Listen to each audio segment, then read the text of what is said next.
Good morning, and welcome to the New York Metropolitan Transportation Council's Program, Finance, and Administration Committee, or PFAC, meeting. I am Adam Levine, Executive Director of NYMTC, and I will be chairing today's meeting. This meeting is being recorded, and the recording will be posted on the NYMTC website within the next 2 weeks. Today's meeting is available by webinar and in person at the NYMTC office located at 25 Beaver Street in Lower Manhattan. For the meeting audience who are on the webinar, your lines will remain muted throughout the meeting. The chat pod is being monitored by NYMTC staff. During the public participation section of the agenda, registered speakers will be called on in the order of their registration. Registered speakers who are participating by webinar will be called on and their lines unmuted for their remarks. At this time, I will begin with a roll call. When I say your agency, I ask each representative to state your name and the NYMTC principal you are representing. First, the voting members. New York State Department of Transportation. Lisa Cataldo, NYSDOT. Thank you. New York City Department of Transportation. Yogesh Sangvi, New York City DOT, representing Commissioner Idanis Rodriguez. Thank you. New York City Department of City Planning.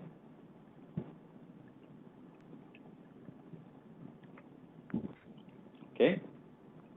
Metropolitan Transportation Authority. Hi, good morning. My name is Tiana Grimes, representing MTA on behalf of Jano Lieber, our chairman. Thank you. Nassau County. Joe Cuomo, representing Nassau County Executive Bruce Blakeman. Thank you. Suffolk County. This is Chris Chatterton, representing Suffolk County Executive Ed Romaine. Thank you. Rockland County. Pat Gurton, representing Rockland County Executive Ed Day. Thank you. Putnam County. Adam, Barbara's still having technical difficulties, but she is going to join on again, re-sign on. Great. Thank you, Andre. Westchester County. Greg Lader, representing Westchester County Executive George Latimer. Thank you. And now for the advisory members. Port Authority of New York and New Jersey. Good morning. This is Jay Sheffield, representing Executive Director Rick Cotton. Thank you. New Jersey Transit.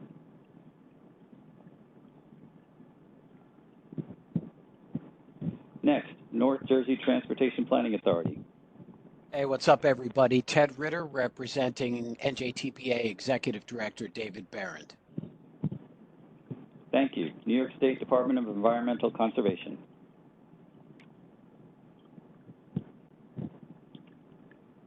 Next up, Federal Transit Administration. Hi, this is Dan Moser, representing FTA Region 2 Administrator Mike Collada. Thank you. Federal Highway Administration. Gadamani, representing New York Division Administrator Rick Markey. Thank you. And the United States Environmental Protection Agency. Good morning, everyone. This is Lily Black, representing EPA's Regional Administrator, Lisa Garcia. Thank you. By my count, under our operating procedures, we have a quorum for today's meeting. Let's move on to the next item on this agenda, which is my report. The following are some of the noteworthy events that have taken place since our last meeting in mid-April. As usual, it has been quite a busy spring here at NYMTC, and here are several highlights of the extraordinary work we have underway. The development of our next regional transportation plan, moving forward 2055, continues to make progress. The new plan will cover federal fiscal years 2026 to 2055. 4 topical workshops were held since our last PFAC meeting. Our April 30 workshop gathered feedback on human services transportation. On May 21, we heard from attendees on the subject of safety and micromobility. The workshop on June 4th brought us valuable input on alternative energy sources, and we had an energetic discussion on curb and parking management on June 11th. The last topical workshop will take place next Tuesday, June 25th, on the subject of transportation and technology, and we look forward to seeing you there. In addition to the workshops, we had the opportunity to speak with the Transportation Committee of Brooklyn Community Board 14 on June 4th about moving forward 2055. The committee members noted that they ordinarily are involved with street-level discussions, such as the one they had that evening on a New York City DOT intersection redesign. said they were appreciative of the opportunity to hear about transportation plans from a 30,000-foot level. If there are any other community boards or community groups listening today who would like to hear more about this effort, we welcome the chance to speak with you too. On the topic of the 2026 to 2030 Transportation Improvement Program, this effort is proceeding separately but in parallel with the Regional Transportation Plan, and we are in the process with the members of assembling draft project lists. As with the Regional Transportation Plan, this process is expected to be completed and adopted by September of next year. On the subjects of transportation conformity and socioeconomic and demographic forecasts, there has been quite a lot of activity since our last meeting, culminating in the resolutions that will come before the members later in today's agenda.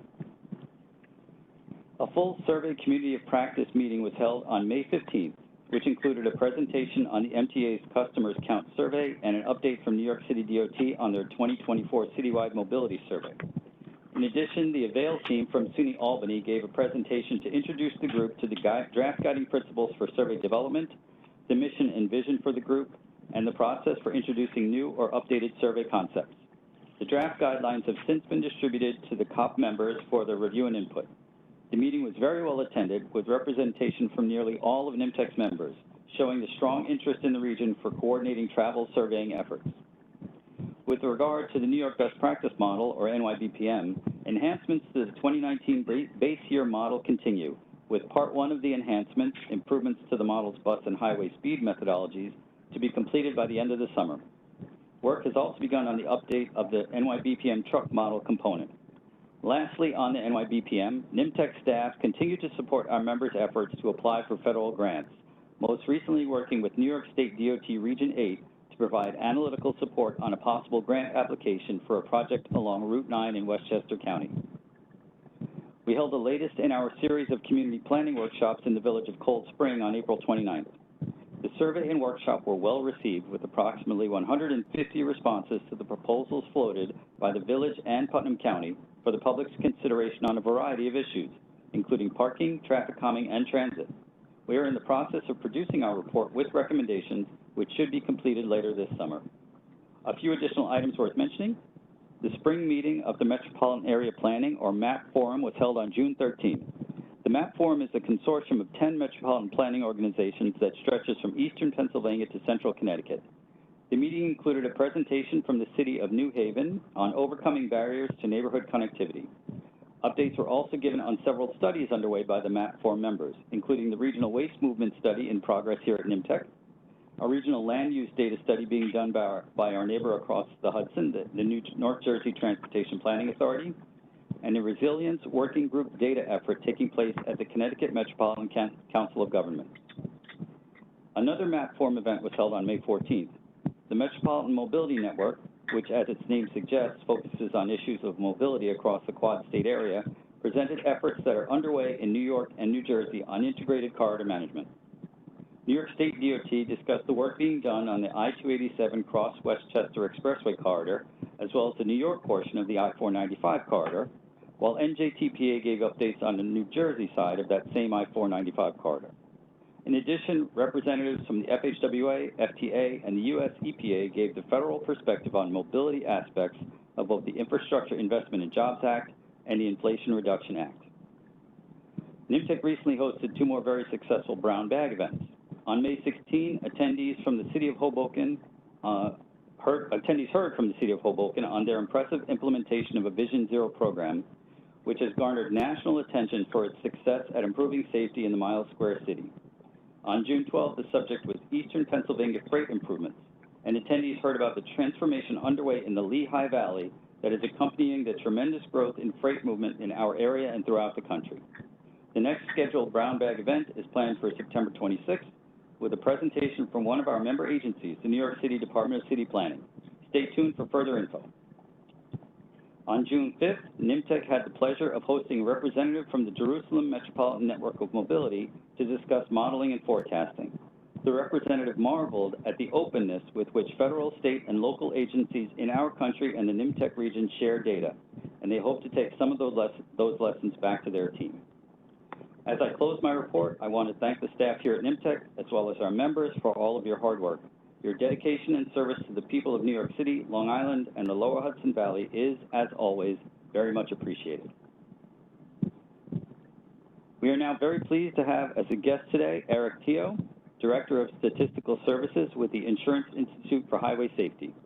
The IIHS is an independent nonprofit scientific and educational organization dedicated to reducing deaths, injuries, and property damage from motor vehicle crashes through research and evaluation and through education of consumers, policymakers, and safety professionals.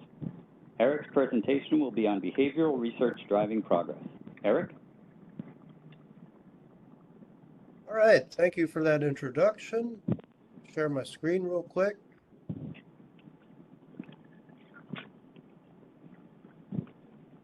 Go.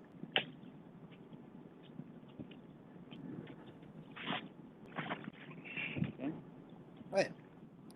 And yeah, so my company's already been introduced. I'll just say that we are funded entirely by the vast majority of our nation's auto insurers.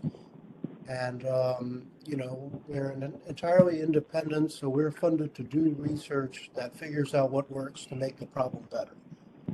And I'm going to, you know, give an overview of the behavioral research we do. So it's going to seem really strange to start with a slide showing crashworthiness improvements of vehicles. But I want to make the point that, you know, everything's kind of interconnected. We know that there are behavioral problems. Obviously, one way to address that, which I'll get more into, is to address the behavior. Another way of addressing it is improving the vehicles so that bad behaviors result in fewer fatalities. This has been really successful. Our fleet is so much safer now than it's ever been, and it continues to improve. But obviously, we still have behavioral issues we need to address.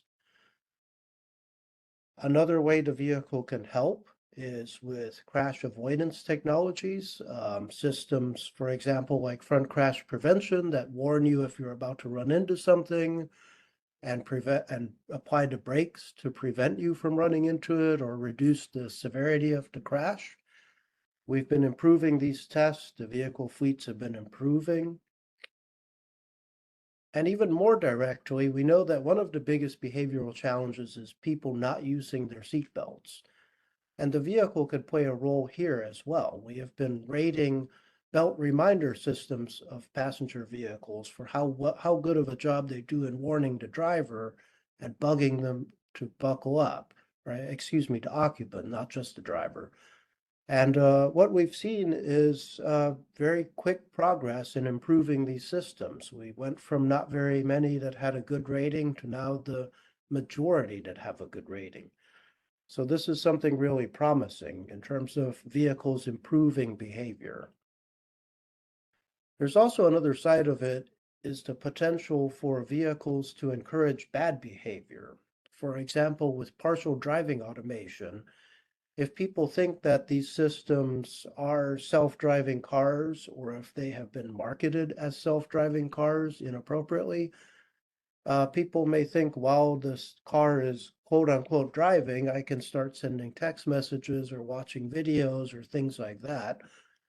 So we've introduced a rating system fairly recently that tries to address this primarily by using cameras and so forth to monitor the driver and their hand position on the wheel, and to the extent possible, make sure that they're paying attention.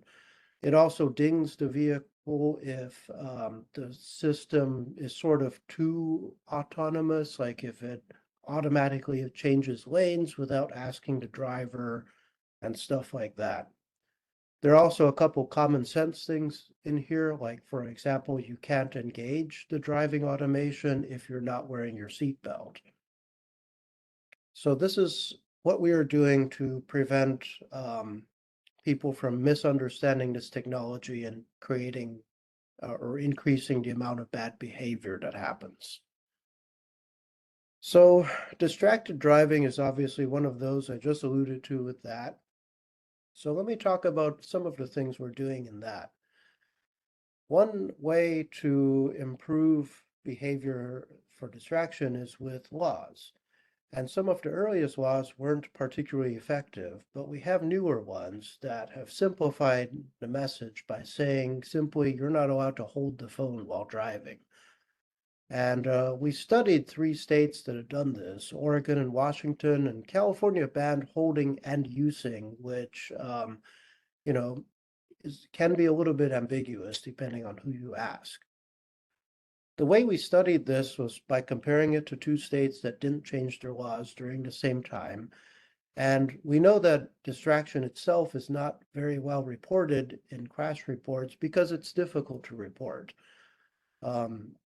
Or if the driver is severely injured, they may not be able to tell you what they were doing.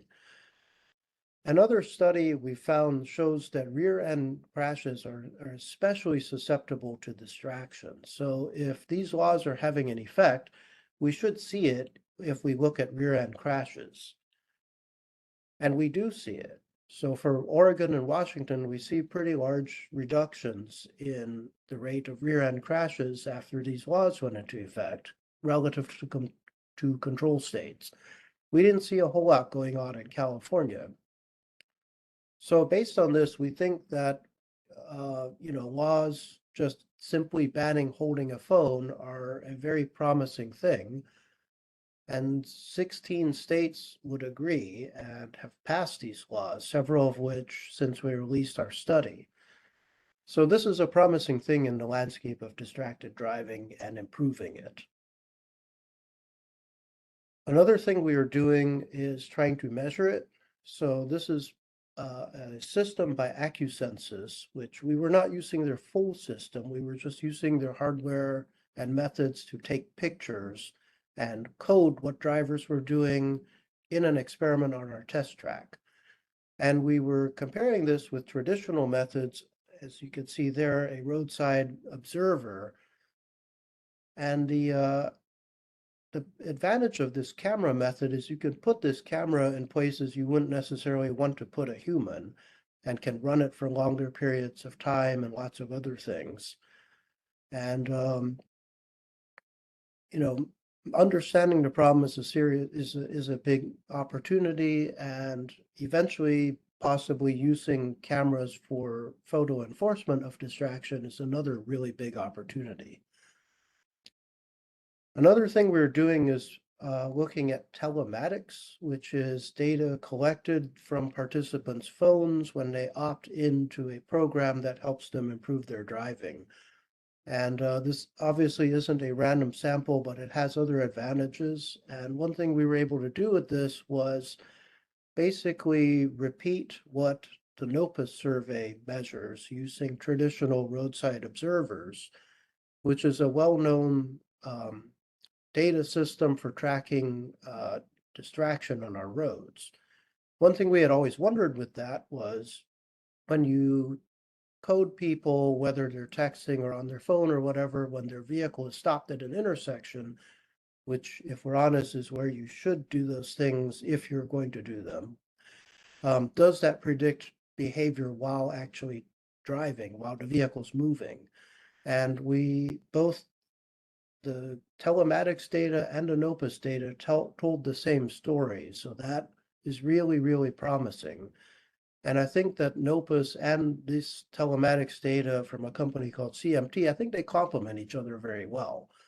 And right now it's an opportunity. We might be able to link vehicle information and speed and other things like that. And we know within the trip what percentage of time was spent on the phone. So I think we're exploring some other things we might be able to do with this to study the problem and what to do about it. Another idea is that the distracting device itself might be able to help in terms of things like this Do Not Disturb While Driving app, which is built into both iPhone and Android. And, a big thing here is getting people to use the technology. One of my colleagues recently put out a nice insight piece going in great detail about how this might happen. And I encourage you to read that. It's on our website. We can't do everything ourselves. We want to partner with people. And this National Distracted Driving Coalition is a group we're involved with that basically gets everyone together and exchanges information about what works and puts together a national action plan, and I definitely encourage you to check out their website. Now, impaired driving is another well-known behavioral concern. And again, one of the things that can be done about it is laws, besides banning it, obviously. One of the laws we've studied is when we require offenders to get an interlock installed in their vehicle. And basically what we see is the more people required to get it, the more reduction we have in the impaired drivers and fatal crashes. And these numbers could be improved because, as we know, even when you require all offenders to get an interlock, not all of them get it because of various things in the courts. So improving the rate of compliance would certainly help this. Another thing that can be done is the vehicles. So Congress has recently ordered, in the infrastructure bill, has ordered NHTSA to look into this, and NHTSA has put out an advance notice of proposed rulemaking for a technology like DADS that would passively monitor the driver, and if they are impaired, not allow the vehicle to start. So having this type of technology in all vehicles has a really, really big opportunity to save lives. And as you can see here in the near term, if we suddenly mandated it, within 3 years, we could save about 1,000 lives. And within a couple decades or so, we're talking about close to 10,000 a year. Now, when we communicate with consumers, a lot of times you really want to get this commercial.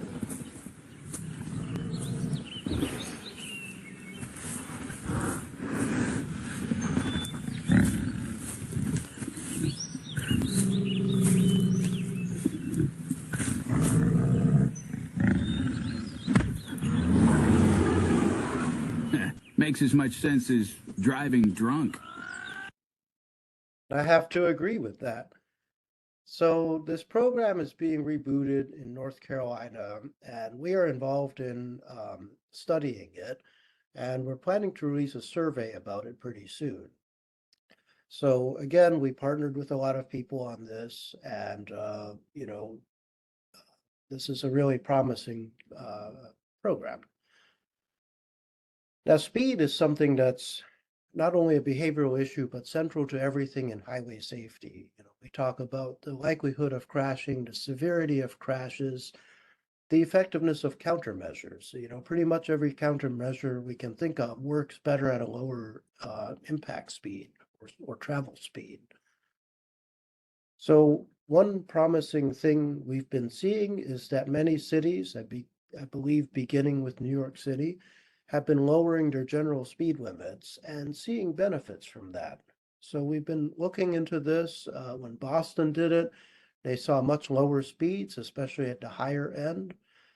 When Seattle did it, they saw that their likelihood of injury crashes went down, which is ultimately what we want to see out of reducing speeds. More states have been granting flexibility to local jurisdictions to set these speed limits because in some cases they weren't allowed to. They had to kind of go along with state guidelines and so forth. And then going back to the vehicle again, intelligent speed assist, which monitors the speed limit and either bugs drivers if they're over the limit or prevents them from exceeding the limit or exceeding a threshold, is something that's really, really promising, that's been mandated in the EU. And we just released the results of a national survey about how drivers think they would accept this technology. And more than half of them said they would be okay with it. So that's something really promising. And it's a big opportunity to put on new vehicles as an aid to drivers. There's also an opportunity to use this as a sanction for people who have too many tickets. I believe New York has proposed doing that.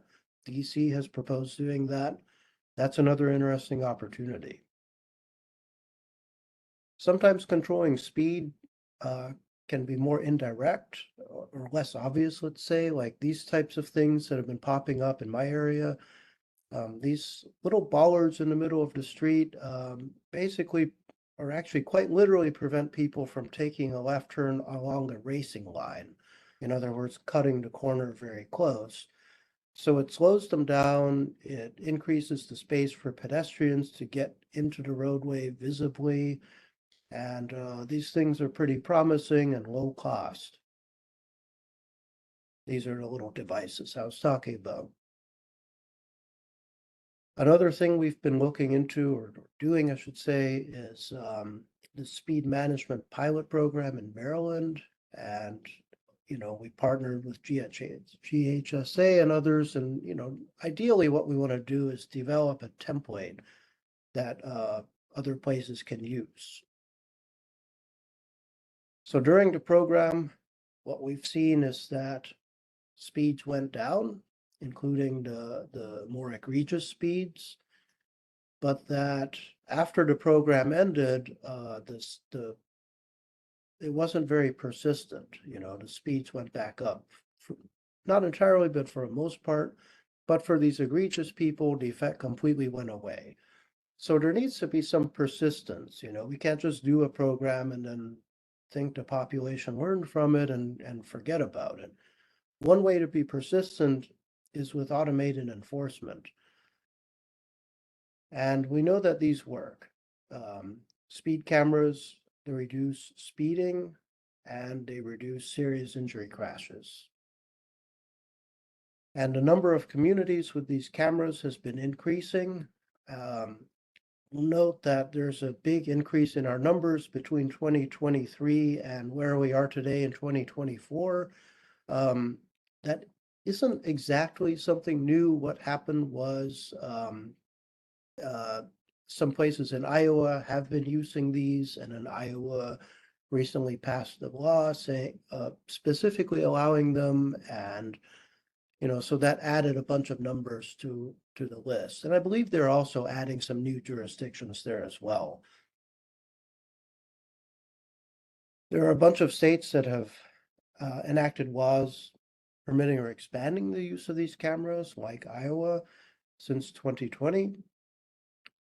And these are the states where speed safety cameras or red light cameras are currently in use.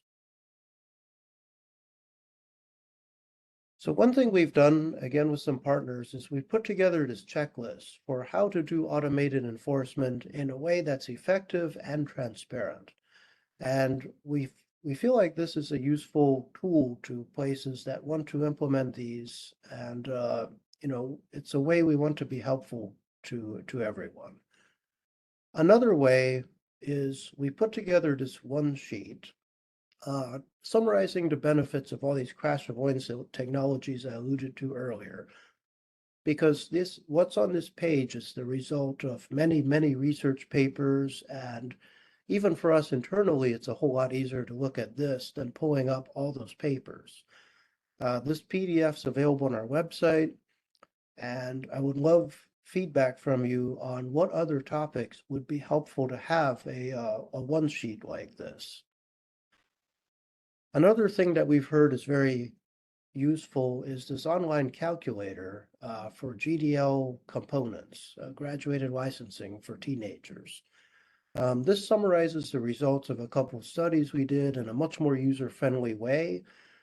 You can move these sliders around and it will show you for whether you're making a positive or a negative change. What is the effect on fatal crashes and collision claims? And we also have, it also shows you what's the overall effect of all the changes you've made. Again, we're curious what other topics would a calculator be useful, because we think it's a nice way of summarizing research findings.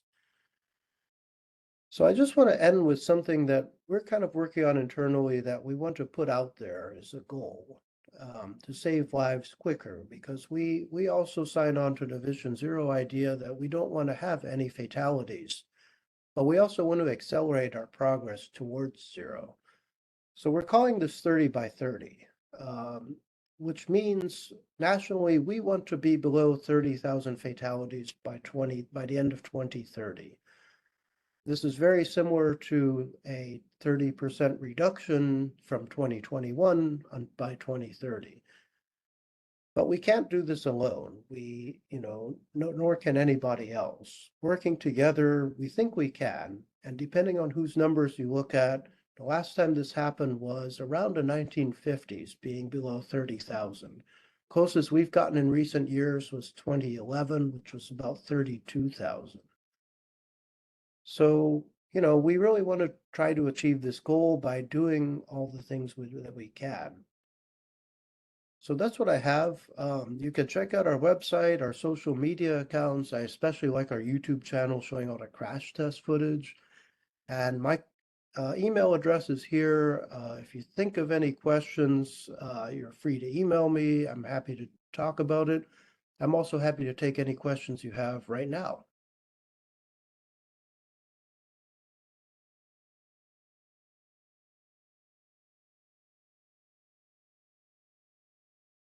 Adam, you are muted.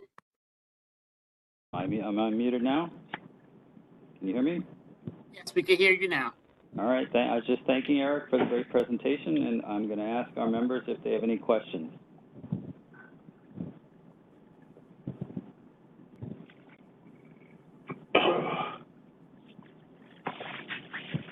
I'm not hearing any, so I think we're going to move on. But Eric's email address was up there, so folks should feel free to reach out to the IIHS and Eric for more information. Thank you again, Eric. Thank you very much for this, and I'm going to jump out for another meeting, but have a great day. You too. Thank you. All right. Well, I guess I should have asked if we had any questions from the chat pod, but I'm going to assume that perhaps we did not. I guess I'm keeping my fingers crossed we did not. All right.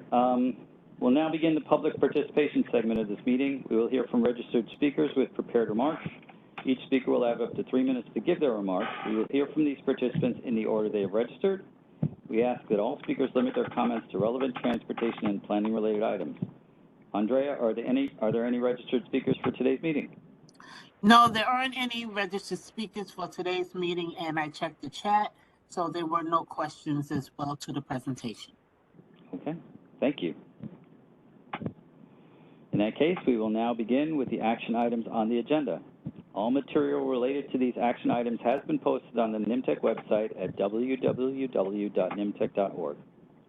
The first action is to accept the April 18, 2024 meeting synopsis. I ask all voting members to announce your name and the agency you represent when you make or second a motion. May I have a motion to accept the April 18, 2024 meeting synopsis? Motion, Craig Lader, Westchester County. Thank you, Craig. May I have a second? Seconded, Joe Cuomo, Nassau County. Thank you, Joe. Does anyone object to the motion? Hearing no objections, the meeting synopsis is accepted. Thank you all. As per NYMTC's operating procedures, we are required to report on the recent action taken by the members by mail ballot.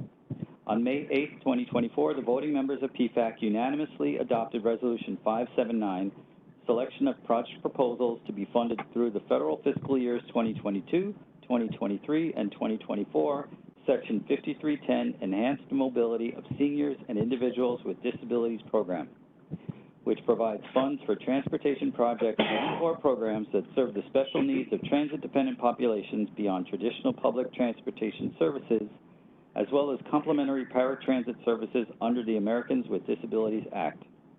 NYMTC's operating procedures allow for action by mail ballot and require that the action is reported publicly during the next scheduled meeting, which I am doing today. Resolution 579 is available on NYMTC's website along with the other resolutions from today's meeting. We will move now to the next agenda item. The next action item is to adopt Resolution number 580, Transportation Conformity Determination for the federal fiscal years 2023 to 2027 Transportation Improvement Program and the federal fiscal years 2022 to 2050 Regional Transportation Plan as amended. I will now ask Mark Maglienti of NYMTC staff to introduce this resolution. Mark? Thank you, Adam, and good morning, everyone. As Adam said, we're presenting to you Resolution number 580, which would adopt NYMTC's calendar year 2024 Transportation Conformity Determination.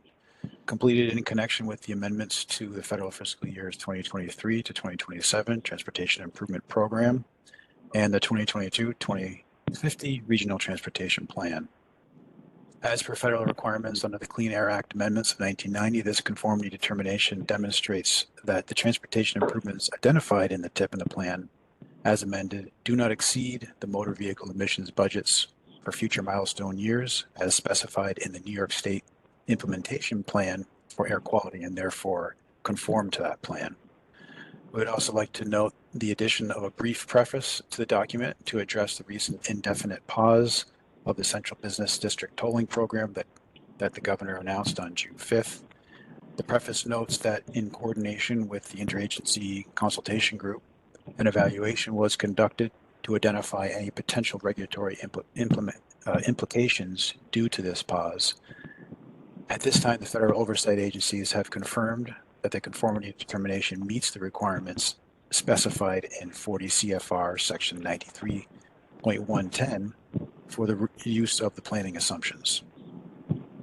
At the time of the next NYMTC conformity determination during the first quarter of calendar year 2025, these planning assumptions will be revisited as part of that regional emissions analysis and will reflect the status of the Central Business District tolling program at that time. So with that, we ask that you please adopt this resolution. Thank you. Thank you, Mark. May I have a motion to adopt Resolution 580, Transportation Conformity Determination for the federal fiscal years 2023 to 2027 Transportation Improvement Program and the federal fiscal years 2022 to 2050 Regional Transportation Plan as amended? So moved. Yogesh Sanghvi, New York City DOT. Thank you, Yogesh. May I have a second? Second, Chris Chatterton, Suffolk County. Thank you, Chris. We will now vote by roll call, starting with the Lower Hudson Valley. Putnam County? Aye. Thank you. Rockland County? Aye. Thank you. Westchester County? Aye. Thank you. And Long Island? Nassau County? Aye. Thank you. Suffolk County? Aye. Thank you. And New York City Department of Transportation? Aye. Thank you. New York City Department of City Planning? Not here. And finally, Metropolitan Transportation Authority? Aye. Thank you. And New York State Department of Transportation? Aye. Thank you all. The motion passes. The next action item of this meeting is to adopt Resolution 581, amendments to the federal fiscal years 2022 to 2050 Regional Transportation Plan to add the Interborough Express project as a major metropolitan transportation investment. I will now ask Tiana Grimes of the MTA to introduce this resolution. Tiana? Thank you, Adam. So, as Adam said, my name is Tiana Grimes. I'm the acting director of MTA, and I'm here to introduce Resolution 581, which seeks to amend the Interborough Express IBX project into the moving forward fiscally constrained plan. This amendment is critical for aligning IBX project with our long-term planning framework and ensuring it is incorporated into our financial planning processes. Please refer to the documents provided, particularly Attachment 1 and the corrected Attachment 2, which shows the funding schedule. Thank you. Thank you, Tiana. May I have a motion to adopt Resolution 581, amendments to the federal fiscal years 2022 to 2050 Regional Transportation Plan to add the Interborough Express project as a major metropolitan transportation investment? Motion, Pat Gurton, Rockland County. Thank you, Pat. May I have a second? Second, New York City DOT, Yogesh Sanghvi. Thank you, Yogesh. We will now vote by roll call, starting with the Lower Hudson Valley. Putnam County? Aye. Thank you. Rockland County? Aye. Thank you. Westchester County? Aye. Thank you. And Long Island, Nassau County? Aye. Thank you. Suffolk County? Aye. Thank you. And New York City Department of Transportation? Aye. Thank you. New York City Department of City Planning? And finally, Metropolitan Transportation Authority? Aye. And New York State Department of Transportation? Aye. Thank you all. The motion passes. The next action item of this meeting is to adopt Resolution Number 582, amendments to the federal fiscal years 2023 to 2027 Transportation Improvement Program to include the Interborough Express project. Tiana Grimes of the MTA will once again will introduce this resolution as well. Tiana? Thank you again, Adam. So this is Resolution 582. It aims to amend the IBX project into the TIP. This step is necessary for securing the funding needed to move this project forward through the various stages of development and implementation. The relevant details can be found in the documentation that was provided in Attachment 1. Again, these amendments are critical for the progress of IBX. Thank you for your consideration. Thank you, Tiana. May I have a motion to adopt Resolution 582, amendments to the federal fiscal years 2023 to 2027 Transportation Improvement Program to include the Interborough Express project? Joe Cuomo, Nassau County, makes a motion. Thank you, Joe. May I have a second? Second, Craig Later, Westchester County.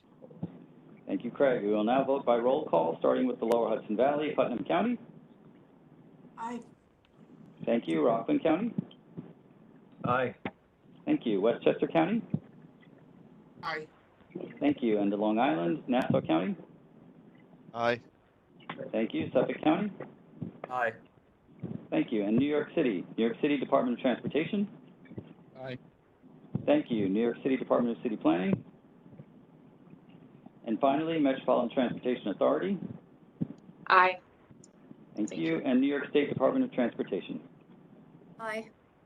Thank you all. The motion passes. The next action item of this meeting is to adopt Resolution Number 583, adjustments to the 2055 socioeconomic and demographic forecasts. I will now ask Mark Maglianti of NYMTC staff to introduce this resolution. Mark. Thank you, Adam, and good morning again, everybody. This resolution number 583 is to adopt NYMTC's adjusted 2055 socioeconomic and demographic forecasts. You may recall from presentation in April that these adjustments were made to the previously adopted set of 2055 SED forecasts to account for more recent available population and employment data, and therefore be more aligned with current trends. The adjustment methodology, as well as the results, were reviewed and evaluated by members of the forecasting working group, who have agreed and recommended the county level totals for employment and population through horizon year 2055. Thank you to all members of the forecasting working group for their work in this effort. Once adopted, these new adjusted forecasts will become the official set of SED data for NYMTC and will be used for all NYMTC's required planning products and analyses. We ask that you please adopt this resolution. Thank you. Thank you, Mark. May I have a motion to adopt Resolution 583, adjustments to the 2055 socioeconomic and demographic forecasts? Motion, Pat Gurd, Rockland County. Sorry. Okay. Thank you, Pat. May I have a second? Second, Yogesh Sanghvi, New York City DOT. Thank you, Yogesh. We will now vote by roll call, starting with the Lower Hudson Valley. Putnam County. Aye. Thank you. Rockland County. Aye. Thank you. Westchester County. Aye. Thank you. And Long Island, Nassau County. Aye. Thank you. Suffolk County. Aye. Thank you. And in New York City Department of Transportation. Aye. Thank you. New York City Department of City Planning. And finally, Metropolitan Transportation Authority. Aye. And New York State Department of Transportation. Aye. Thank you all. The motion passes. The next PFAC meeting is scheduled for Thursday, September 19th, 2024.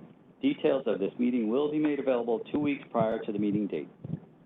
To conclude today's meeting, I ask for a motion to adjourn the meeting.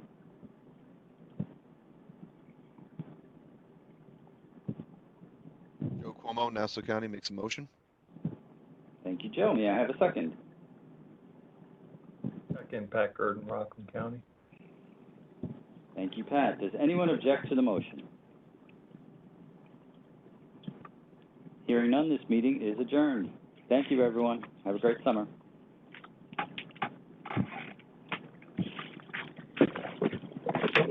most transformative project in New York City for the past 20 years.